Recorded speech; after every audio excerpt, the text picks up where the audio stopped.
लघुत्तम इकाई वर्ण है। वर्णों के सार्थक समूह से शब्द और शब्दों के सार्थक समूह से वाक्य बनते हैं। यही सार्थक वाक्यों का व्यवस्थित समूह भाषा का रूप धारण कर लेता है। भाषा साहित्य का आधार है तो साहित्य समाज का प्रतिबिंब होता है। इस प्रकार सार्थक व प्रभावशाली वाक्य भाषा को सजीव बना देते हैं। अशुद्ध रूप, शुद्ध रूप। व्यक्ति खाने वाले 5 हैं। खाने वाले व्यक्ति 5 हैं। समझ पाया नहीं कोई कथन, कोई कथन नहीं समझ पाया।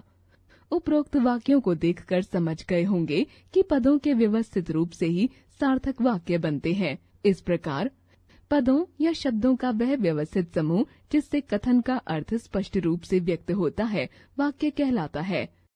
विशेष सार्थक शब्द जब किसी वाक्य का अंग बनते हैं तो उन्हें पद कहते हैं। अनेक पद मिलकर पदबंध बनाते हैं। पदबंध के सभी पद आपस में संबंध स्थापित करते हैं। सभी पदबंध वाक्य में एक इकाई के रूप में कार्य करते हैं। पदबंध वाक्यांश भी कहलाते हैं। पदबंध के भेद: संज्ञा पदबंध, विशेषण पदबंध, क्रिया पदबंध, क्रिया विशेषण पदबंध। संज्ञा पदबंध: वाक्य में संज्ञा पदबंध संज्ञा के रूप में ही कार्य करता है और यह संज्ञा के स्थान पर ही प्रयुक्त होता है। इन्हीं को संज्ञा पदबंध कहते हैं। जैसे उसने विचरण करते हुए एक विशाल अजगर देखा। संवेदनशील व्यक्ति ही भला काम करते हैं। विशेषण पदबंध: जो पदबंध वाक्य में संज्ञा या सर्वनाम की विशेषता का बोध कराते हैं उन्हें विशेषण पदबंध कहते हैं। जैसे केवल भाग्य पर भरोसा करने वाला कभी सफल नहीं होता। मेरा कोलकाता वाला मित्र आने वाला है। इन वाक्यों में लाल रंग से लिखे पदबंध विशेषण पदबंध हैं। क्रिया पदबंध: एक से अधिक क्रियाओं के संयोग से बनने वाले वाक्यांश को क्रिया पदबंध कहते हैं। जैसे वह भोजन करके चला गया।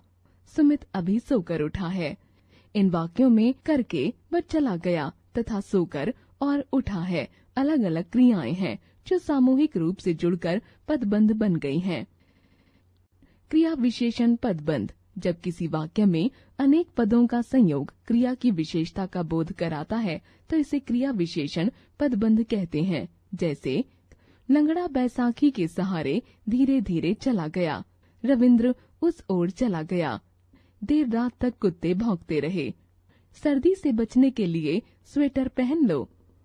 विशेष व्याकरण के ज्ञाता अनेक विद्वान सर्वनाम पदबंध को भी मानते हैं, परंतु जब संज्ञा पदबंध कर्ता का कार्य करते हैं तो सर्वनाम पदबंध भी कर्ता का ही कार्य करते हों तब संज्ञा पदबंध और सर्वनाम पदबंध के अलग अस्तित्व की कोई आवश्यकता नहीं होती। वस्तुतः फिर भी सर्वनाम पदबंध को अलग करके देखा जाता है। जैसे सदा शांत रहने वाले आप क्रोधित क्यों हो उठे? कार्य में सदा आलसी तुम सफल नहीं हो सकते।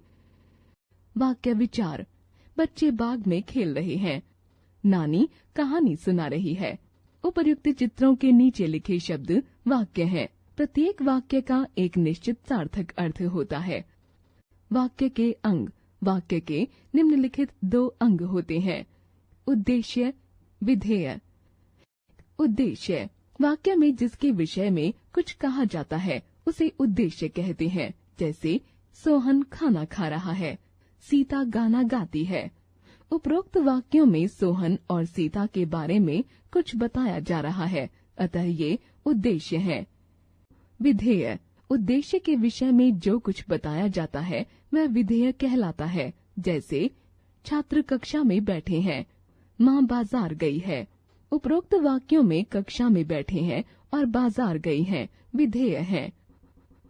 वाक्य के भेद: वाक्य के भेद को बांटने के 2 आधार हैं।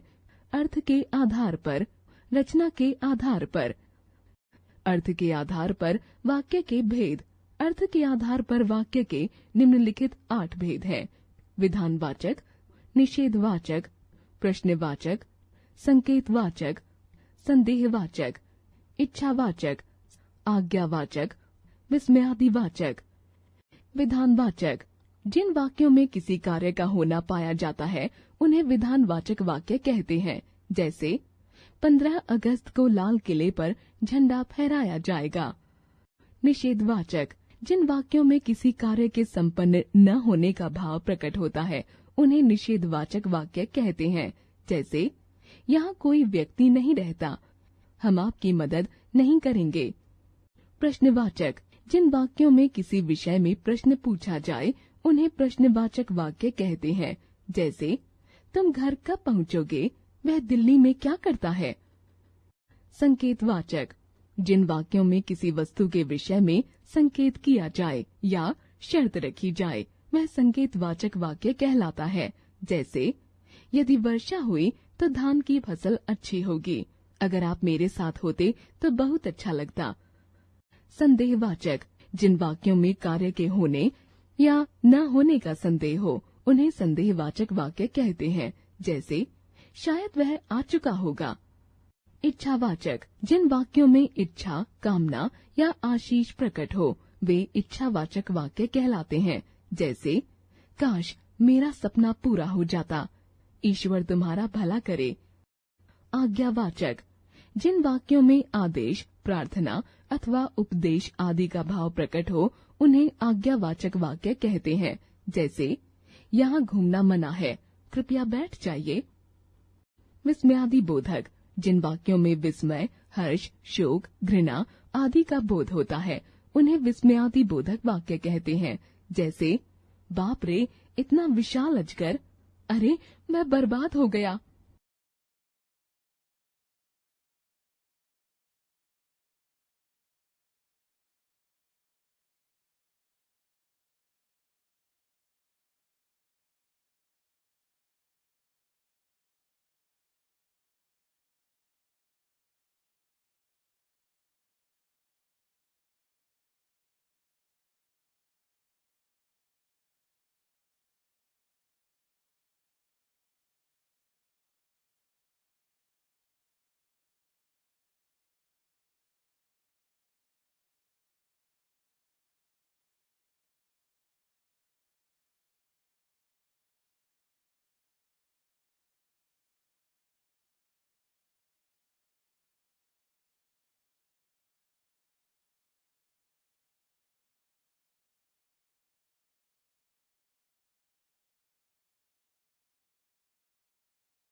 से वाक्य के निम्नलिखित 3 भेद हैं: सरल वाक्य, संयुक्त वाक्य, मिश्रित वाक्य। सरल वाक्य, जिन वाक्यों में केवल एक उद्देश्य और एक ही विधेय हो उन्हें सरल वाक्य कहते हैं। जैसे, विद्वान कथा वाचन कर रहा है, उद्देश्य, विधेय। संयुक्त वाक्य, जिन वाक्यों में 2 या 2 से अधिक सरल वाक्य योजकों द्वारा आपस में जुड़े हों उन्हें संयुक्त वाक्य कहते हैं। जैसे, वह अवकाश के समय खेलता है और मैं पढ़ता हूँ। योजक, दीदी को कोलकाता जाना था किंतु नहीं जा पाई। योजक।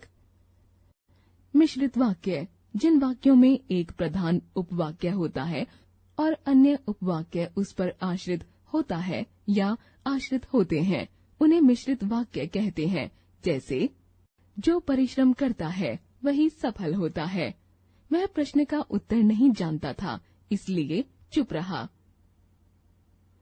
वाक्य परिवर्तन, अर्थ के आधार पर वाक्य परिवर्तन। क्रम, वाक्य भेद, वाक्य। विधानवाचक, मोहन पढ़ता है। निषेधवाचक, मोहन नहीं पढ़ता है। प्रश्नवाचक, क्या मोहन पढ़ता है। संकेतवाचक, कोई कहता तो मोहन पढ़ता। संदेहवाचक, संभवतः मोहन पढ़े। इच्छावाचक, मोहन पढ़ना चाहता है। आज्ञावाचक, मोहन पढ़ो, विस्मयादिवाचक, अरे मोहन पढ़ता है। रचना के आधार पर वाक्य परिवर्तन। सरल वाक्य से मिश्रित वाक्य बनाना। सरल वाक्य, मिश्रित वाक्य। इस बच्चे को बैल ने मारा था। यही वह बच्चा है जिसे बैल ने मारा था। मैंने एक लंबे सांप को देखा। मैंने एक सांप देखा जो लंबा था। सरल वाक्य से संयुक्त वाक्य बनाना। सरल वाक्य, संयुक्त वाक्य। वह खाना खाकर सो गया। उसने खाना खाया और सो गया। वह पढ़ने के लिए विद्यालय गया। वह विद्यालय गया क्योंकि उसे पढ़ना था। संयुक्त वाक्य से सरल वाक्य बनाना। संयुक्त वाक्य, सरल वाक्य। मैंने उसे पढ़ाया और नौकरी दिलवाई। मैंने उसे पढ़ाकर नौकरी दिलवाई। वह बाजार गया और सब्जी ले आया। वह बाजार जाकर सब्जी ले आया। मिश्रित वाक्य से संयुक्त वाक्य बनाना। मिश्रित वाक्य, संयुक्त वाक्य। अध्यापक ने कहा तो बच्चे पढ़ने लगे। अध्यापक ने कहा और बच्चे पढ़ने लगे। उस स्थान पर पहुंचो जहां बस रुकती है। बस रुकने के स्थान पर पहुंचो। सरल वाक्य से संयुक्त एवं मिश्रित वाक्य बनाना। वर्षा होते ही मौसम सुहाना हो गया। सरल वाक्य। वर्षा हुई और मौसम सुहाना हो गया। संयुक्त वाक्य। जैसे ही वर्षा हुई वैसे ही मौसम सुहावना हो गया। मिश्रित वाक्य। वह मिठाई लेकर चला गया। सरल वाक्य। उसने मिठाई ली और चला गया। संयुक्त वाक्य। जैसे ही उसने मिठाई ली वैसे ही चला गया। मिश्रित वाक्य। आपने क्या सीखा? सार्थक शब्दों, पदों के सार्थक मेल से बनी इकाई को वाक्य कहते हैं। वाक्य के दो अंग हैं, उद्देश्य और विधेय। वाक्य के कर्ता को उद्देश्य कहा जाता है। वाक्य में कर्ता के लिए जो कुछ कहा जाता है उसे विधेय कहते हैं। अर्थ के आधार पर वाक्य के 8 भेद हैं: विधानवाचक, निषेधवाचक, प्रश्नवाचक, संकेतवाचक, संदेहवाचक, इच्छावाचक, आज्ञावाचक और विस्मयादिवाचक। रचना के आधार पर वाक्य के 3 भेद हैं: सरल वाक्य, संयुक्त वाक्य और मिश्रित वाक्य। भाषा कौशल, बातों बातों में। अरे मोनू, तुमने तो इसमें कई वाक्य गलत लिखे हैं। वह कैसे? प्रत्येक वाक्य में उद्देश्य पहले लिखा जाता है जबकि विधेय बाद में। वाक्य के 2 भाग होते हैं, उद्देश्य तथा विधेय। छवि, कोई उदाहरण दो ना।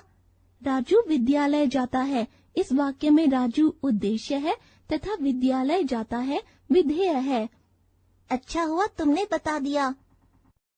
बातों बातों में हमने सीखा कि वाक्य के 2 भेद होते हैं, उद्देश्य तथा विधेय। प्रत्येक वाक्य में उद्देश्य पहले लिखा जाता है जबकि विधेय बाद में। शिक्षण संकेत। शिक्षक छात्रों को सरल, संयुक्त व मिश्रित वाक्य भली प्रकार समझाएं तथा इन तीनों पर आधारित वाक्य देकर उन्हें एक दूसरे में बदलवाएं।